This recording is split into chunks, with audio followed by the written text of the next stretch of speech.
এই ছেলেটা জানতো না মিলিটারিতে পা রাখার মাত্র কয়েক মিনিট পরই তার পুরো জীবনটা একদম পাল্টে যাবে, কারণ তার ভিতরে জেগে উঠেছিল এক অদ্ভুত অলৌকিক পাওয়ার।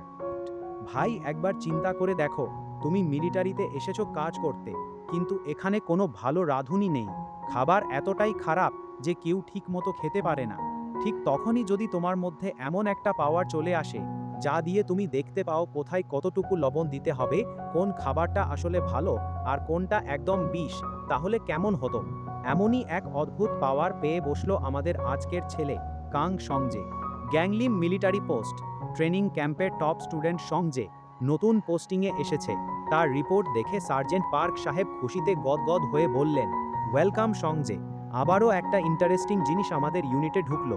বাইরে সংজে ইয়েস স্যার বললেও ভিতরে ভিতরে বুঝতে পারছিল এই জায়গাটা তার জন্য একদম নতুন নরকের দরজা খুলে দিতে যাচ্ছে।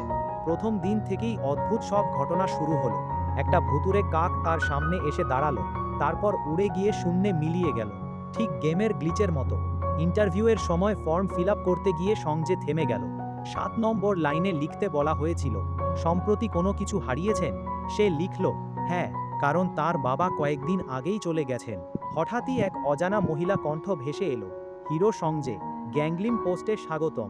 সার্জেন্ট পার্ক অবাক হয়ে গেলেন, আর পরীক্ষার ফলাফল বের হতেই তিনি পুরো হতবাক। যাকে তিনি সাধারণ ছেলে ভেবেছিলেন, সে আসলে গেম অ্যাডিক্ট আর মানসিক চাপে ভুগছিল। তারপর শুরু হলো আসল পরীক্ষা। ডিনার রুমে নিয়ে যাওয়া হলো সংজেকে। রান্নাঘরের দায়িত্বে যিনি ছিলেন তার নাম ডং হুন। তাকে শেফ না বলে কসাই বলাই ভালো। আজকের মেনু আলু ভর্তা।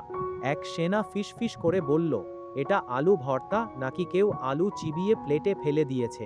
ডং হুন রাগে চামচ উল্টে ফেললেন। সবাই ভয়ে চুপচাপ খেতে শুরু করলো।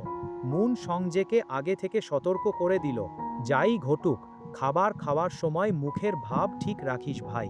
সংজে এক চামচ মুখে দিতেই তার চেহারা একদম বদলে গেল, যেন মুখের ভিতর বোমা ফাটল।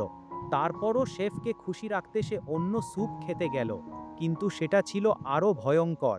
পানি খেতে গিয়ে অন্য সেনারা তার পায়ে ধাক্কা দিয়ে ফেলে দিল। সংজে তখন দুঃস্বপ্ন দেখতে শুরু করলো।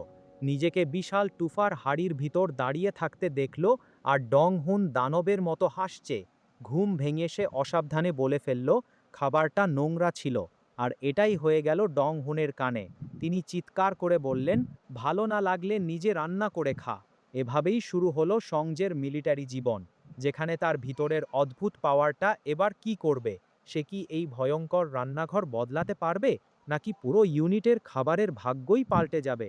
পরের পর্ব দেখতে চাইলে লাইক দাও আর কমেন্টে বলো পাওয়ার অ্যাক্টিভেট।